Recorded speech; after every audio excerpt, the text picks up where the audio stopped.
Deep में।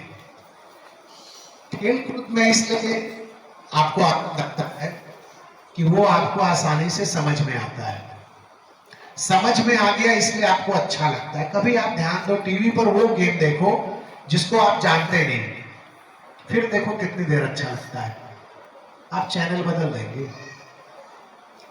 Cricket को आप देख सकते हैं 2-3 घंटा, इसलिए कि उसमें क्या हो रहा है सब समझ में आ रहा है, तो आपको मजा आता है। लेकिन वही हॉकी आप नहीं देख पाएंगे बहुत देर, रग्बी नहीं देख पाएंगे, चेस नहीं देख पाएंगे। इसका मतलब मजा खेल में नहीं है, मजा समझ में है। जो समझ में आ गया उसमें मजा आने लगता है, जो समझ में नहीं आया उसमें मजा नहीं आता। जैसे जिस बच्चे को आप समझ जाते हैं, जिससे दोस्ती हो जाती है, उसके साथ आपको मजा आता है, घंटों घंटों बात कर सकते हैं। जिस बच्चे को आप नहीं समझ पाए, बॉयज या गर्ल्स कोई भी, उसके साथ 2-4 मिनट से ज्यादा आप बात नहीं करते, आपको मजा नहीं आता। क्यों? आप उसको समझते नहीं, वो आपको नहीं समझता। और आप क्या बोलते भी एक दूसरे से, मेरी सहेली है मुझे अच्छे से समझती है, या मेरा दोस्त है मुझे अच्छे से समझता है, मेरे पापा मुझे अच्छे से समझते हैं, या कोई कहता है मेरी मम्मी मुझे अच्छे से समझती है। तो जिसको आप ये समझते हैं कि आपको अच्छे से समझता है, उसके साथ अच्छा लगेगा। ऐसे ही ठीक जिनको जो समझ में आता है उनको वो पढ़ने में मजा आता है, और उसी को पढ़ते हैं बार बार। जो सब्जेक्ट आपको आता है उसी को आप ज्यादा पढ़ते हैं, क्यों? समझ में आया था, और उसी में ज्यादा नंबर भी मिलने लगता है। जो समझ में नहीं आया फिर उसको आप ध्यान नहीं देते, फिर और समझ में नहीं आता। और यही प्रॉब्लम है कि बचपन से हमारे दिमाग में माता पिता ने, दादा दादी ने, इस पूरी सोसाइटी ने बिठा दिया कि मैं ये दिमाग में बचपन से बैठ गया, तो जीवन भर मैथ कठिन रह जाता है। लेकिन जिस बच्चे को मैथ अच्छे से समझ में आ जाता है, वो मैथ ही पढ़ता है, घर पे बार बार मैथ करता है, और सबसे ज्यादा नंबर उसको मैथ में मिलता है। ऐसे बहुत से बच्चे यहाँ पर भी बैठे होंगे, किसी को हिस्ट्री में मजा आता है, किसी को ज्योग्राफी में, किसी को हिंदी में, किसी को मैथ में। तो मजा क्यों आ रहा है? सारे सब्जेक्ट एक जैसे, कोई हार्ड नहीं है, कोई इजी नहीं है। एक एग्जांपल, आप किसी रास्ते से 2 बार जाके आ जाओ, भले कितना भी टेढ़ा मेढ़ा हो, वहां से जाने में मजा आता है। और कोई हाईवे है लेकिन आपको जाना है, पता है इसी हाईवे पे जाना है, बार बार किसी से रास्ता पूछते हो, और कितनी दूर है, और कितनी दूर है, जबकि सीधा रास्ता है। जो टेढ़ा है उस पर आप नहीं पूछ रहे, क्यों? आपको पता है। तो ऐसे ही मजा खेल में या पढ़ाई में नहीं बेटा, मजा है समझ में। जब समझ में आ जाएगा तो मजा आएगा। तो उसका तरीका क्या है कि कुछ दिन जबरदस्ती समझने की कोशिश करो। नहीं समझ में आ रहा फिर भी ध्यान दो, एक बार समझ में आ गया आप फिर उसका मजा लेने लगे। जैसे साइकिल चलाते हैं, जो पहले साइकिल चलाना सीखता है, कार चलाना सीखता है, इधर भी देखता है, उधर भी देखता है, आगे भी देखता है, फिर भी गिर जाता है, ठोक देता है, डरा रहता है, मजा नहीं आता, नहीं आता ना। लेकिन 2-4 बार गिरेगा, ध्यान देगा, उसके बाद हाथ छोड़ के साइकिल चलाएगा। चलाते देखा है लोगों को, वो पहली बार नहीं हाथ छोड़ के चला रहा है, डायरेक्ट पहली बार से। कई बार बचपन में गिरा होगा, कोई कार लेके स्पीड में जा रहा है, पहले दिन से नहीं जा रहा है, कई बार ठोका होगा कार बार। आप लोग बचपन में घर में छोटे बच्चे होंगे, यहाँ प्री प्राइमरी में देख लो, चलते कैसे चलते हैं, हिलते डुलते चलते हैं। लेकिन जब वो बड़े हो जाते हैं, आंख बंद करके भी जा सकते हैं। इसका मतलब प्रैक्टिस। तो पढ़ाई में भी ये बहुत जरूरी है, जो सब्जेक्ट समझ में आएगा मजा आने लगेगा। खेल कूद में आपको मजा नहीं आता, ध्यान से सुनना फिर से, उस खेल में आपको मजा आता जो आपको समझ में आ गया है। आपको मैं चेस लाके रख दूं, आप छोड़ के चले जाओगे, कैरम नहीं खेले और रख दूंगा छोड़ के चले जाओगे, बैट बॉल दूंगा तुरंत खेलना शुरू कर दोगे। क्यों? समझ में आ गया है। तो मजा किसमें है? जोर से बोलो, समझ में। मजा किसमें है? समझ में। कोई सब्जेक्ट छोटा बड़ा नहीं, कठिन सरल नहीं है। सरल कब है? जब समझ में आ जाए। समझ में बेटा? अगला क्वेश्चन लेते हैं, किसका है? सर मेरा नाम समर्थ है। मेरा क्वेश्चन है, भारत की अर्थव्यवस्था दुनिया के 5वें नंबर पे आती है, पर लेकिन उसे गरीब देश क्यों कहा जाता है? बहुत बढ़िया प्रश्न है, और इसका उत्तर बहुत ध्यान से सुनना। इस उत्तर में पॉजिटिव नेगेटिव दोनों है। अब यहाँ हम लोग लगभग 100 लोग बैठे हैं, 110-12 लोग। मान लो इसमें से श्रीकांत सर के पास 100 करोड़ रुपया आ जाए, ज्योति टीचर के पास 200 करोड़ और प्रियंका टीचर के पास 300 करोड़। तो कितना हो गया? 100, 200, 300, 500, उनका 800 करोड़। आप सबका मिला के 50 करोड़। टोटल यहाँ कितना हो गया? 850 करोड़। अब अगर मुझसे कोई पूछे कल्याण लिस्ट में होली होराइजन स्कूल में इस समय कितना पैसा है, तो मैं क्या बोलूंगा? 850 करोड़। तो वो बोलेगा बहुत पैसे वाला स्कूल है ना। है भी, सच बात है, 850 करोड़ बहुत होता है। लेकिन उसको ये नहीं पता है कि 850 करोड़ में 800 करोड़ 3 लोगों के पास है। बाकी जो लोग हैं 107 लोग, वो 50 करोड़ में सबके सब हैं। तो भारत की जो इकोनॉमी है इसी तरह है। भारत को मान लो 1000 करोड़ रुपया भारत के पास है, तो 98,000 करोड़ रुपया जो है वो सिर्फ 2% लोगों के पास है। जैसे 100 रुपया मान लो, इस तरह समझने में गड़बड़ होगी। मान लो 100 रुपया भारत के पास है, तो 98 रुपया 2 लोगों के पास है, बाकी बचा 2 रुपया। वो 2 रुपया बचे हुए 98 लोगों के पास है। तो आप ये कह सकते हो कि भारत के पास 100 रुपया है, लेकिन 98 लोगों के पास 1 रुपया भी नहीं है। तो आप तय करो कि हम गरीब हैं या अमीर। ऐसे ही हमारी जीडीपी या जो तीसरी अर्थव्यवस्था, मैं तो कहता हूं पहला ही मान लो क्या परेशानी है, हम पहले ही हो गए, उससे क्या फर्क पड़ा? जो मैंने कहा कि श्रीकांत सर के पास 300 करोड़ है, ज्योति के पास 200 100 करोड़ और उनके पास 500 800 करोड़ है। इनका 1000 करोड़ हो जाए, 800 का 1000 हो जाए और आपका 50 करोड़ ही रह गया। देश की तो बताएंगे ना कि होली होराइजन का पैसा बहुत बढ़ गया, इसलिए इनका भी काउंट किया है। तो ऐसे ही हमारे देश में जो बड़े बड़े धनवान लोग हैं, अडानी अंबानी टाटा बिरला, इनके जो पैसा है वो हमारे साथ जब जोड़ देते हैं तो हम थर्ड इकोनॉमी हो जाते हैं। लेकिन प्रति व्यक्ति आय जब जोड़ते हैं तो हम जैसे थे वैसे हैं। आज भी भारत जैसे देश में राइट टू फूड का कार्यक्रम चलता है। उसको क्या बोलते हैं मालूम? आप गवर्नमेंट स्कूल में जाओ, दोपहर का खाना बच्चों को मिलता है। क्यों? सरकार खुद ये मानती है कि हमारे सारे बच्चे घर पर खाना नहीं पाते भरपेट। तो थर्ड इकोनॉमी होके क्या फायदा? राशन की दुकानों पर जाओ, देखो सड़क पर लाइन लगी रहती है राशन लेने के लिए, फ्री वाला। हमारी सरकार कहती है थर्ड इकोनॉमी है और 80% लोग, सरकार खुद ही कहती है 100 में से 80 लोग फ्री का खाना खाते हैं। अभी हर राज्य में चुनाव हो रहा है, हर सरकार बोल रही इतना रुपया हर महीना, इतना रुपया महीने में खाते में जाएगा। किसको जाएगा? जो गरीब है ना, उन्हीं को बोल रहे हैं ना। वो तो खुद ही बोल रहे हैं गरीब हैं। तो इस पे तो आंसर मिल गया कि नहीं समर्थ जी? तो दूसरे के पैसे को अपना मान लो तो आप धनवान हैं। जैसे मान लो आपके चाचा बहुत पैसे वाले हो जाएं, आपके कोई अंकल हो फैक्ट्री डाल दें और आपके पापा छोटा मोटा काम करते हैं, तो दूर से तो कोई बोलेगा फलानी फैमिली में बहुत पैसा है, फैक्ट्री है, लेकिन तुम्हारे घर में तो उतना ही पैसा जो तुम्हारे पापा देते हैं। तो ऐसे ही देश की जो जीडीपी है वो ओवरऑल निकाली जाती है, लेकिन प्रति व्यक्ति आय जो है वो हमारे देश की अभी बहुत पीछे, इतनी पीछे कि हर बच्चे को अभी खाना नहीं मिलता, हर बच्चे को स्कूल नहीं मिलता और हर बच्चे को अच्छा हेल्थ का दवा भी नहीं मिलता।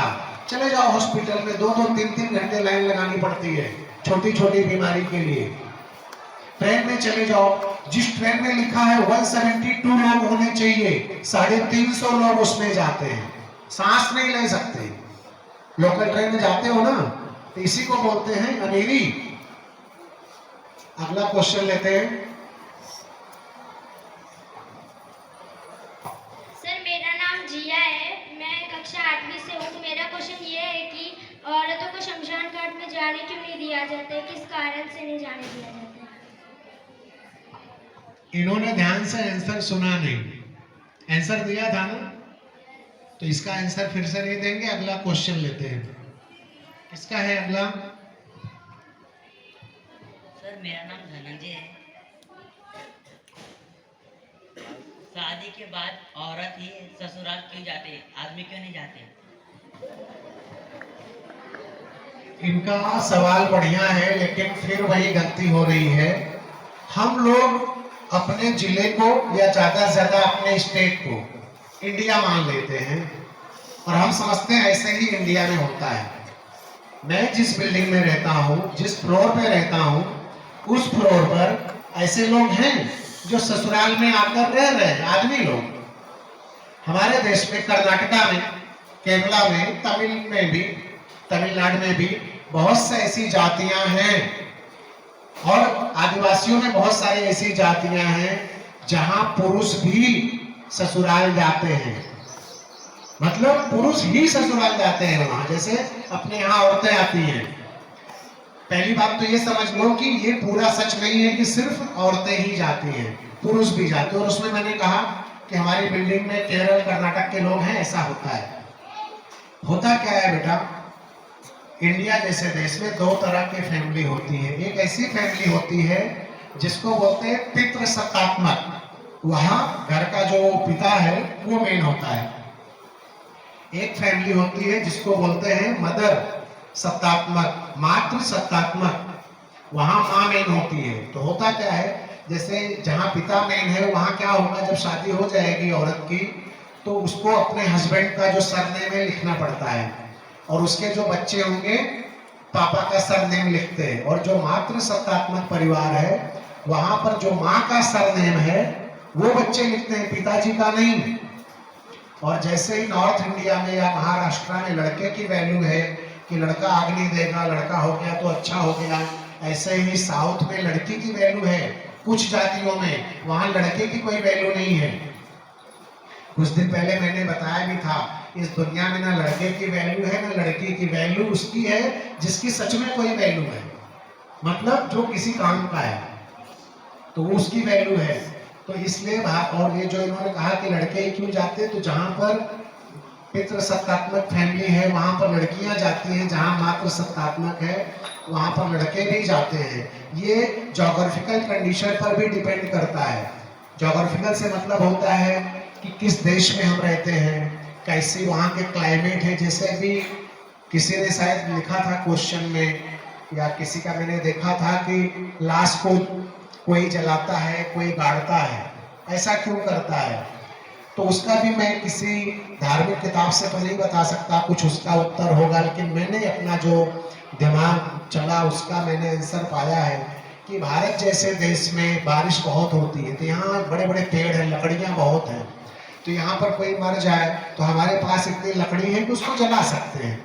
लेकिन अगर कोई आदमी अरब में रहता है, सऊदी अरब में, और आज के 1000 साल पहले वहाँ पेड़ ही नहीं है, बारिश होती नहीं, पेड़ नहीं है, तो वहाँ कोई मर जाएगा तो कैसे जलाएंगे, नहीं जला सकते। तो वो क्या करेंगे, जमीन में गाड़ देंगे, दफना देंगे। इसका मतलब वो जो दफना रहे हैं उसका धर्म से कोई लेना देना नहीं है। हम जो जला रहे हैं उसका भी कोई धार्मिक कारण मेन नहीं है। मेन ये है कि यहाँ हमारे पास लकड़ी है पर्याप्त मात्रा में, तो हमने जला दिया, बॉडी को हमें खत्म करना है और वहाँ जमीन में डाल दिया। और जो उसका स्पिरिचुअल रीजन है, आध्यात्मिक कारण है, वो ये है कि 5 चीजों से हमारा शरीर बना है, जल, अग्नि, वायु और क्या, आकाश, पृथ्वी। उस 5 चीज में उसको मिक्स कर दो तो गाड़ने पर भी वही होता है, दफनाने पर भी वही होता है, जलाने पर भी वही होता है। तो हम लोग दुनिया में सारे देश की मैं बात कर रहा हूँ, जो भी हमारे रीति रिवाज परंपराएं हैं उसमें ज्यादा से ज्यादा रीजन जोग्राफिकल रहता है। जैसे भी ऐसे देख लो, हम लोग कैसे भी कपड़ा पहनते हैं, नॉर्मल कपड़ा, अरब में पूरे शरीर को ढककर कपड़ा पहनते हैं। औरतें भी, आदमी, इतनी धूल वहां उड़ती रहती थी पहले के जमाने में, कंकड़ पत्थर, छोटे छोटे जो बालू रेत है उड़ते रहता है, तो उससे बचने के लिए पूरा शरीर ढक के रखते हैं। यहाँ ऐसा कुछ नहीं, तो हम आराम से रहते हैं। महाराष्ट्र में देखा होगा, औरतें जैसे वो बड़ी मोटी साड़ी पहनती है, ऐसे अंदर से खींचकर पहनती है ना। पंजाब में क्यों नहीं पहनते, यूपी में क्यों नहीं पहनते, यहाँ क्यों पहनते हैं? अरे पहाड़ पे चढ़ना है यहाँ। और पूरे महाराष्ट्र में भी नहीं पहनते, जहाँ मैदानी भाग है वहां औरतें वैसे साड़ी नहीं पहनती।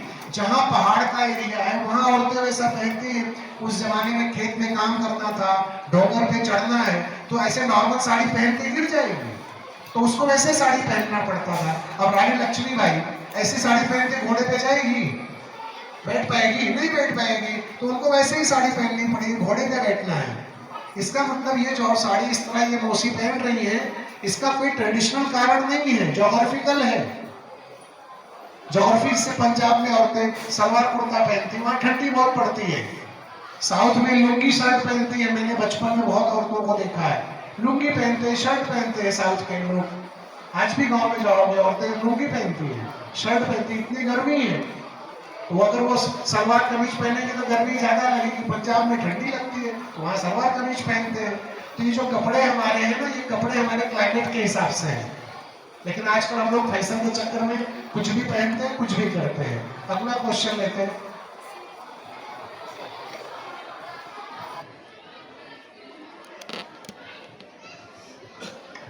मेरा नाम अंशिका है। सर, मेरा पहला क्वेश्चन ये है कि मैंने ऐसी बहुत सारी कहावतें सुनी हैं कि हर सफल इंसान के पीछे एक औरत का हाथ होता है, तो सर ऐसा क्यों कहा जाता है? ये सवाल मेरे मन में भी रहता था बचपन में, लेकिन मुझे 10-12 साल पहले इसका आंसर मिल गया। वो औरत कोई और नहीं, तुम्हारी माँ है, हर एक की माँ। इसलिए हर सफल आदमी के पीछे एक औरत का तो पक्का हाथ होगा, वो उसकी माँ होगी। ऐसे दुनिया में लाखों लोग हैं जिनकी जिंदगी में दूसरी कोई औरत आती ही नहीं, फिर भी सफल है। तो वो जो कहावत कही गई थी वो माँ के लिए कही गई थी, लेकिन हमने उसमें ढूंढ लिया प्रेमिका, हमने ढूंढ लिया दोस्त, हमने ढूंढ लिया टीचर। और वो औरत ढूंढते ढूंढते बहुत लोग परेशान है कि मिल जाए तो मैं भी सफल हो जाऊं। धरती पे आप इसलिए आ गए कि एक औरत तो थी कम से कम, और कोई रही हो ना रही हो, वही औरत थी, इसलिए अब आप आए। तो आप जब भी जीवन में करेंगे, किसके वजह से करेंगे? उसी औरत की वजह से। तो एक औरत जो सफल होने में सबके पीछे हाथ रहता है, वो कोई पत्नी नहीं है, कोई प्रेमिका नहीं है, कोई दोस्त नहीं है।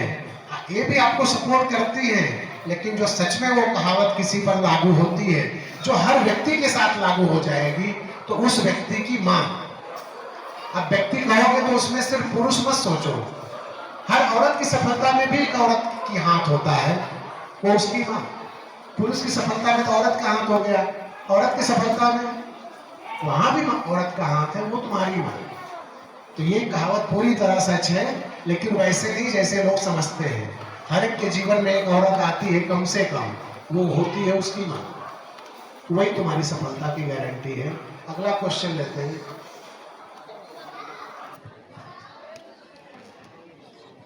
सर, मेरा नाम आरुष है और मैं कक्षा 8 से हूँ। मेरा प्रश्न है, हफ्ते में 7 दिन ही क्यों होते हैं?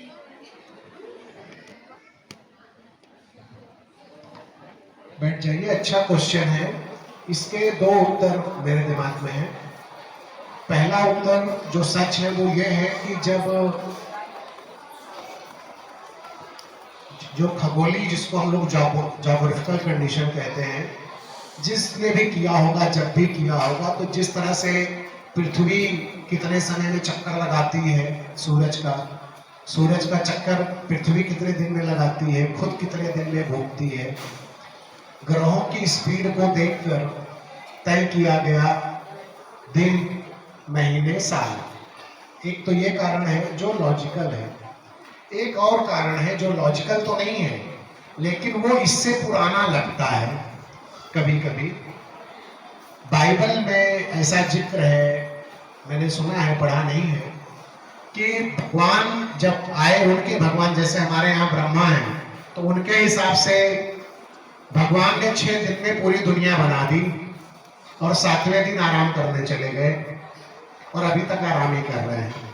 इसीलिए ईसाइयों में, ध्यान से सुनो, ईसाइयों में, हर धर्म में ऐसी कहानियां हैं कि हंसना आता है, इसलिए कि साइंस रोज बढ़ रहा है, हमारा नॉलेज बढ़ रहा है, तो पुराना हमें बेवकूफ़ी लगने लगता है। लेकिन जो मैं कह रहा हूँ, जैसे कि कह दो फलाना भगवान की कहानी में ऐसा है, तो आप हंसते हैं, ऐसे कैसे हो सकता है।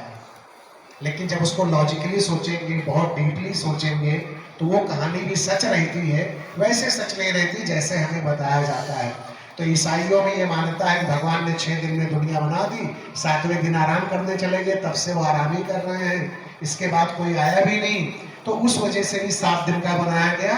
और दूसरा जो मैंने कहा कि जो पृथ्वी की स्पीड है, ग्रहों की स्पीड है, सबको तय करके जब बांटा गया, कि पृथ्वी को कैसे दिन में बांटे, कैसे आवर्स में बांटे, तो उस आधार पर 7 दिन बनाए गए। ये अपनी इच्छा पर नहीं था। जैसे 9 दुर्गा है तो 9 दुर्गा इसलिए है कि 9 दिन ही नहीं, 9 ही दिन क्यों है, 10 दिन भी हो सकता था, 7 दिन भी हो सकता था। तो जो दुर्गा हमारी है जिनकी पूजा हम सब करते हैं, उनकी 9 शक्तियाँ हैं, तो अलग अलग दिन अलग अलग शक्ति का प्रयोग करते हैं, पूजा पाठ करते हैं, ध्यान करते हैं। तो ऐसे ही जैसे हमारे यहाँ महत्व है 9 दिन का, ऐसे ही उन लोगों ने मान लिया कि भगवान ने 6 दिन में दुनिया बना दी, 7वें दिन आराम करने चले गए, तो 7 दिन हो गए। 8वें दिन फिर आए होते तो नया वीक चालू होता, आए ही नहीं, अभी तक आए भी नहीं, आएंगे तो बदल देंगे। अगला क्वेश्चन कोई